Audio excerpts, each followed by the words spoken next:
के स्टेशन की क्या कहानी है? वो वो कुछ खास नहीं है बेटा। बहुत पहले वहाँ एक दो मर्डर हुए थे और वो स्टेशन बहुत सुनसान इलाके में भी है ना, इसलिए। बस इतना ही? तो कल रात जो हुआ वो क्या था? दीपक और उसकी गर्लफ्रेंड के साथ? हाँ, ना समझी थी दोनों बच्चों की। गलत बात है। घर पर बात तो करनी थी। अंकल, सॉरी बट स्टेशन पर कौन सुसाइड करता है? चलो, मैं अब चाय बनाता हूँ। पहले वो टैक्सी वाला, फिर वो स्टेशन के लोग, और अब तो राघव अंकल भी बहाना बना रहे हैं। ऐसा भी क्या है उस स्टेशन में? अरे, दीदी की कॉल, वो भी अभी 12 बजे। ये मुझसे मिस कैसे हो गई? कॉल करती हूँ। फोन पर दिया की बड़ी बहन दिशा की एक मिस्ड कॉल थी। दिशा दूसरे शहर में नौकरी करती थी और कभी कभी घर आया करती थी। दिया उसे कॉल करने लगी। ये दीदी भी ना कभी भी फोन करेगी और जब मैं करूं तो बिजी हो जाएगी। अब कल बात करूंगी, बहुत नींद आ रही है। दिया एक आराम की नींद सो गई, इस बात से बेखबर कि अगले दिन उसके पूरे परिवार की नींद उड़ने वाली थी।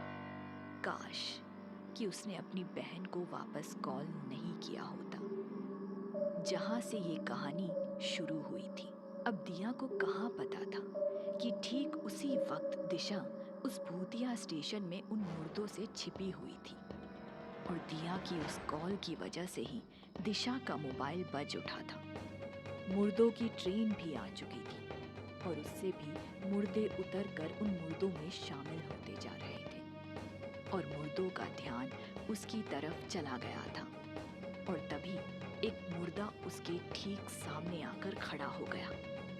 दिशा और भी डर गई और घबराहट में उसे धक्का देने की कोशिश की, और यही उसकी सबसे बड़ी गलती थी।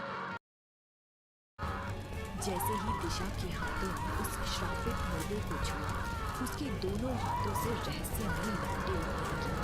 वो जलने लगी और वो असहाय सी देखती रही। वो अब पूरी तरह जलने लगी और वो वीरान स्टेशन गूंज उठा उसकी चीखों से। यही थी मुर्दों की विशेषता। कोई जिंदा इंसान उन्हें छूने भर से ही खुद भी जलने लगता था और अंततः उनमें से एक बनकर रह जाता था। मम्मी, दीदी से बात हुई क्या? कल रात उसका फोन आया था, अब कब से ट्राई कर रही हूँ, उसका नंबर ही नहीं लग रहा। ऑफिस में होगी। तभी दरवाजे पर जोर से दस्तक हुई। दिया ने दरवाजा खोला और चौंक पड़ी, क्योंकि सामने एक वर्दीधारी हवलदार खड़ा था। पुलिस? मगर क्यों? कैसे हुआ ये सब? एक्सीडेंट था जी। टैक्सी एक खंबे से टकरा गई और उसमें आग लग गई। उसी में आपकी बहन भी थी। वह मौके से फरार हो गया। हम उसकी तलाश कर रहे हैं। एक्सीडेंट? जी, हमें लगता है वो स्टेशन से घर जा रही थी। हमें वो जली हुई टैक्सी और बॉडी पुराने पुल के पास मिले। देखकर तो यही लग रहा है मौके पर ही मौत हो गई। ये सुनकर मम्मी और भी रोने लगी और पापा उन्हें संभालते रहे। दिया चुप रही तो दरोगा ने आगे कहा, आप लोग यहाँ नए आए हैं तो हमने अंदाजा लगाया कि वो शायद आपकी ही घर जा रही थी। अफसोस की वही हुआ भी, पर अब किसी को बॉडी की शिनाख्त भी करनी होगी। पापा, मम्मी ठीक नहीं है, आप इनको लेकर घर जाइए। मैं भी सारी फॉर्मेलिटीज पूरी करके आती हूँ। पर दिया, तुम अकेले? पापा प्लीज मम्मी को ले जाइए अभी, मैं भी बस आती हूँ। दिया ने साफ पहचाना कि वो उसकी बड़ी बहन दिशा ही थी। उसने रोते हुए हाँ में सर हिला दिया। बहुत बुरा हुआ। अब वैसे आप लोग यहाँ के नहीं है ना? जी नहीं, पर आप तो यही के हैं ना, तो झूठ बोलने से पहले होमवर्क तो ठीक से कर लिया होता। क्या मतलब? दरोगा जी, स्टेशन से निकलकर दाएं मुड़ो तो हमारा घर और सीधा जाओ तो पुराना पुल, वो भी काफी आगे जाकर। फिर मेरी बहन वहाँ क्या कर रही थी?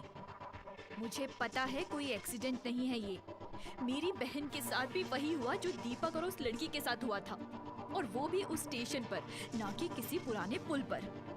दरोगा बगले झांकने लगा। दरोगा अब थोड़ा संभल गया था। देखिए, ये बस एक हादसा था और कुछ नहीं। बस बहुत हुआ। आखिर क्या है उस स्टेशन का राज, जिसके बारे में लोग अब पुलिस तक झूठ बोल रही है? लड़के शांत हो जाओ, हम उस स्टेशन के बारे में बात तक नहीं करते, वरना तो मरवाओगी सबको। मैडम, समझ सकता हूँ आप दुखी हैं, पर हमारे पास कुछ भी नहीं है बताने को। आप घर जाइए अपने माँ बाप के पास, उन्हें आपकी ज़रूरत है। हम बॉडी के बारे में आगे आपको खबर करेंगे। दिया ने अजीब नजरों से उसे देखा। उस हवलदार की बातों से उसे लगा कि वो शायद बाकी कस्बे वासियों की तरह नहीं है। वो कुछ अलग था। शायद वो उसे कुछ बताना चाहता था, पर अभी नहीं। कम से कम दरोगा जी के सामने तो नहीं। कहाँ गया वो कमबख्त टैक्सी ड्राइवर जो उस रात हमें स्टेशन से घर लेकर आया था? वही कुछ बता सकता है, उसे बताना ही पड़ेगा। अरे, ये लोग मुझे घूर क्यों रहे हैं?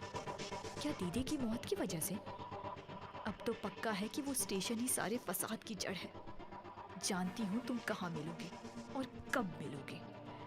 पता नहीं तुम दीदी को क्यों नहीं मिले। और दिया आखिरकार स्टेशन की तरफ चल दी थी, क्योंकि वो जानती थी कि कहीं और मिले ना मिले, उसे स्टेशन पर अकेला देख वो टैक्सी वाला जरूर आएगा। क्या वो उस टैक्सी वाले को ढूंढ पाएगी? क्या वो उसे स्टेशन की सच्चाई बताएगा? आते रहेंगे नए एपिसोड। तुरंत अपडेट पाने के लिए जरूर करें चैनल को सब्सक्राइब। कहानी जारी रहेगी।